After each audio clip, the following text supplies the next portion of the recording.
Merhaba, ben Erdo Özağ. Donanımhaber.com olarak sektöre yön verenlerle yaptığımız röportaj dizisinde şu an yanımızda çok değerli bir konuğumuz var.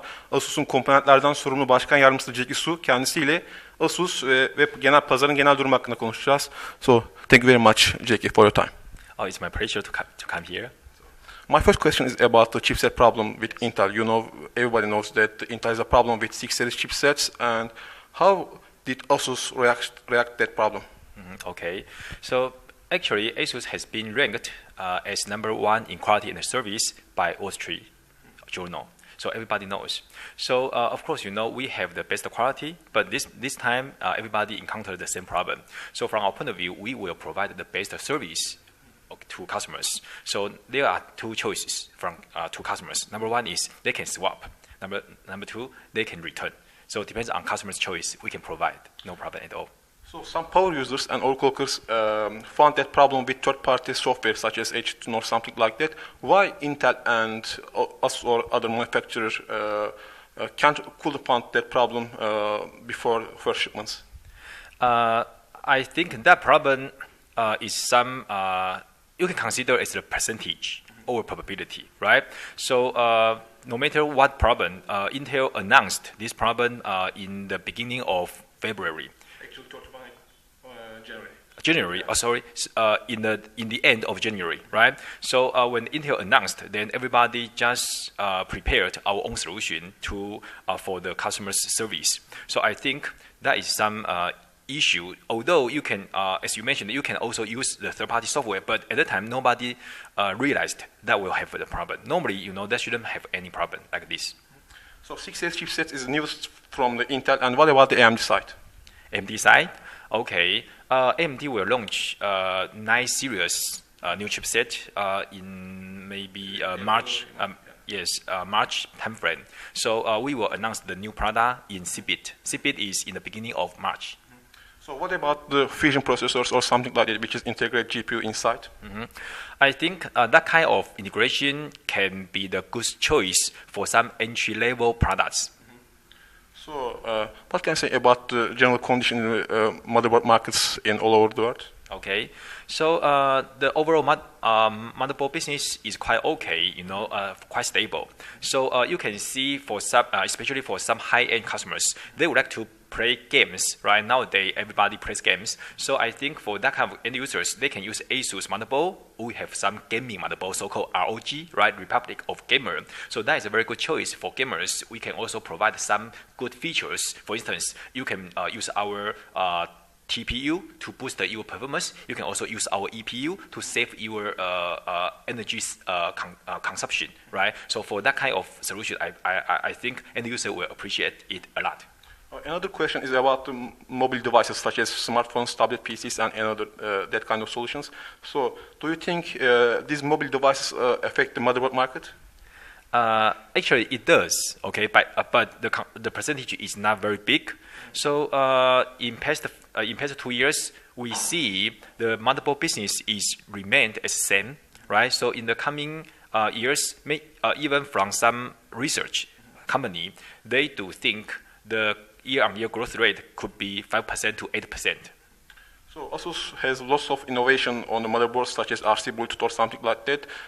What do you say about that kind of solutions, innovative solutions? Okay, so you can see, actually now Asus have put 2 processors on our motherboard. One is so-called TPU, another one is so-called EPU. Yes. So what does those 2 processors can do for end users? You know, because that is processor. So basically, processor can do something that we program. So if we program the processor to do this, then processor can do, no problem at all. So we also did some research to understand what kind of demands from end users. And in the end, we realized end user needs two things more. One is no matter what kind of cars you are driving, you want to boost your performance, drive quicker, right? Then no matter what kind of cars you are driving, you also want to save your energy. So we realized, then we put our processors to do those 2 things for end users. Then now in the new generation of our motherboard, we add one more thing for end users. That is, you know, a so-called digital power. So digital power can let you to overclock more precisely or to let your performance more quicker. So I think for those three functions we provide to end users, then they can enjoy. Asus is also working with some overclockers very closely. What is the idea behind that? Excuse me? Asus working with some overclockers in the world, and what is the idea behind that? Okay. So for those overclocker market, we think they would like to take some excitement from the process of overclocking.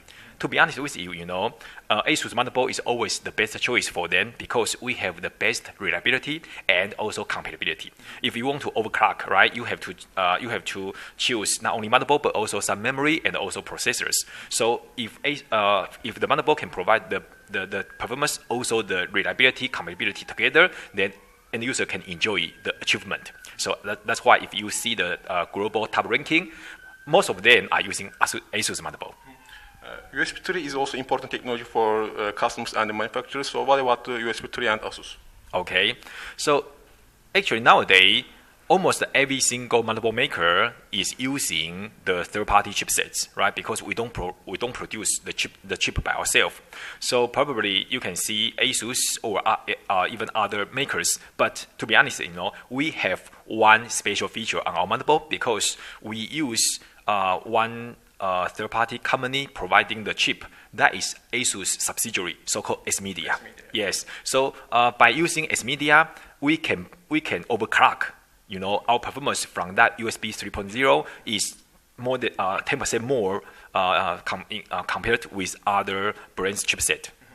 So when we look at your product catalog, Asus really has lots of things. But let's talk about your graphic cards. Yes. What are the major differences your graphic cards and other graphic cards? Okay, so basically, Asus has some specialty on product design. Okay, so we always would like to make some difference. For instance, recently we have launched one new feature, so-called Direct Cool 2.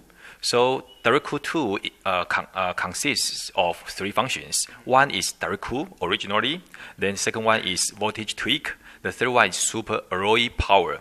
So if you want to overclock from our VGA card, so you can use our voltage tweak, right? Then you can enhance your performance. Then if you want to lower down your temperature, right, to have more reliability, then our Direct Cool can help you to do that. So basically, by using Asus VGA card, you can enjoy the performance from the VGA card. So, what about Turkish market? Okay, Turkish market is very interesting because this is the only country in the world. It covers both of Europe and Asia, right? So the environment is quite interesting. You can see from Europe, the market is very mature. From APEC, is a so-called booming market. So here we can enjoy those two together. So before signing off our interview, do you have any message which you would like to say our audiences? Oh, yes. Asus is the company which can provide so many products, right? From the mobile solution to desktop solution. So only thing we always bear it in mind, that is to provide the best solution and value to customers. I think we can provide with the best quality and the best service. So Jackie, thank you for your time. Thank you for your time as well. Thank you. Donanım.com olarak bugün Asus ofisinde Asus'un komponentlerden sorumlu başkan yardımcısı Jackie Hsu ile konuştuk. Bir sonraki videomuzda görüşmek üzere. Şimdilik hoşçakalın.